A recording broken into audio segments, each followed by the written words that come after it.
So I want to talk today about this subject of forgiving. And I want to illustrate forgiveness, if I may, by taking a look at this couch behind me.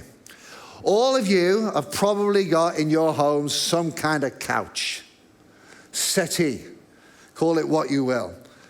And for most of us, they'll look really nice. They'll be clean and tidy like this one. If you can see it, it's in good condition. It's one that we'll have in the Next Step Lounge later. But every now and again, I guess some of you do what my wife did a few weeks ago at our home. And that's that you flip the cushions and you get the Hoover out, because when you look underneath, you'll find some things there that you didn't know were there. Maybe some stains. If you look on our couch at home, this arm here, especially right down underneath the cushions, is stained from one of our daughters when she had nail polish remover, and it destroyed the couch. We'd only had it a week, and she was there, and it's leather, and it's all under here. It's stained. If you push down the back a little, you'll find some stuff, which I'm sure many of you are the same. There's a Quality Street wrapper, because it's been Christmas not long ago. There's a sweet. There's a drumstick, which is half open and a bit sticky. Of course, there's a bit of money. If you're ever looking for money, go to the couch first. There's a bit of a rock, which is a preaching illustration for me later, which just happened to be there. Oh, look at this. There's a cap. I've been looking for that cap. It's the cap of the greatest football team in the world. Liverpool FC. We'll just leave it hanging there. No, we can't. Of course, there's always this. Tissues, pen, more stains down here, coffee stains down here. Of course, the season we've been in. A stained, I won't go into detail, mask, paracetamol, pen. So that paracetamol shouldn't be under there. That's not good. And biscuits. You can always find crumbs, can't you, in the couch. Dylan said to me when he brought this on for me, he said, "Do you want me to hoover it?" I said, "No, don't hoover it." There's stains and there's mess and there's things hidden under every couch.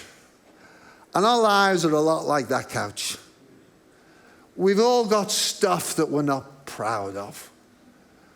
We've all got things that are stains in our life. The Bible puts it in this way: for all have sinned and fallen short of the glory of God. That's Romans 3, verse 23. For all have sinned. We're all on the same ground. We all need someone to forgive us for the stains. Now, what we tend to do, of course, we hide these stains. And I just want any of you to know who are listening or in here, and maybe you're new and you think, oh, these people have got it too much together. They're too perfect for me. We're not.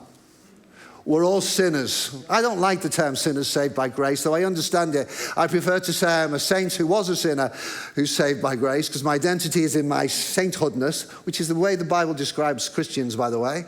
Hello? But I get the idea. We're all have fallen short of the glory of God.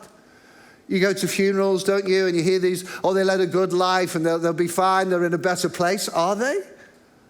Is that a theology we believe, or is it just by living a good life? Because everyone's led a life of inadequacy in regard to meeting the standards of God. All have sinned.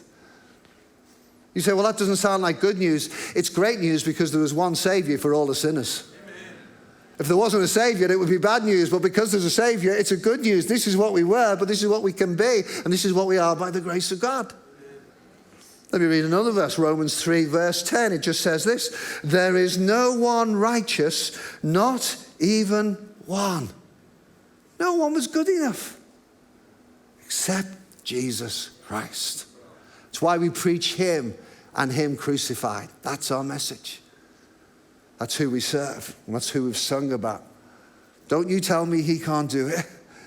He can save anyone, and has. An Apostle Paul, who we know him as, who was a persecutor of Christians, but he had a vision of the risen, glorified Jesus and was saved, and his life was transformed. You and me, we talk about miracles. We are all miracles. I was talking to someone yesterday about my brother. I don't know whether you're watching Brother Dave, but he always talked to me in his younger days when he went away from God and then he came back to the Lord.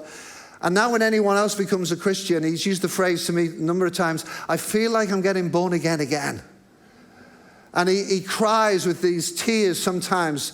And I remember someone saying to him, a man said to me about him, he said, he loves much because he's forgiven much. But that's all of us. We're all forgiven much. So we love much. There's one story in the New Testament which I just want to focus in on for these next few minutes, which is in the book of John. We're not going to stand for the reading of this one, but this is in John chapter 8. And this is a beautiful story. Some Bibles have it in the heading, this is not in all manuscripts. And it didn't make it into every Bible, basically because it's so shocking. You think, Jesus, really? You're going to do this? You do this? Yeah, he does this.